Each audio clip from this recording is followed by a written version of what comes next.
വയനാട് വൈത്തിരി പഞ്ചായത്തിലെ ചുണ്ടേൽ ചേലോട് എസ്റ്റേറ്റിൽ കാട്ടാന വെള്ളിമൂങ്ങ ഓട്ടോറിക്ഷയും സ്കൂട്ടറും തകർത്തു. ആനയുടെ ആക്രമണത്തിൽ നിന്നും വീട്ടുകാർ അത്ഭുതകരമായി രക്ഷപ്പെടുകയായിരുന്നു. തിങ്കളാഴ്ച പുലർച്ചെ 1:30 മണിയോടെയാണ് സംഭവം. ചേലോട് എസ്റ്റേറ്റിൽ താമസിക്കുന്ന ജോണിയുടെ വാഹനമാണ് തകർത്തത്.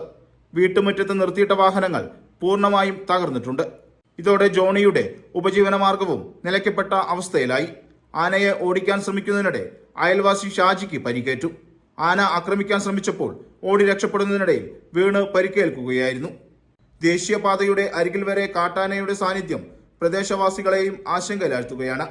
വന്യമൃഗശല്യം അതിരൂക്ഷമായ പ്രദേശം കൂടിയാണ് ഈ മേഖല. പ്രദേശത്ത് ദിവസങ്ങളായി തമ്പടിച്ച കൊമ്പനാനയാണ് ആക്രമണം നടത്തിയത്. വനംവകുപ്പ് സ്ഥലത്തെത്തി പരിശോധനകൾ നടത്തി. True lens, Wayanad.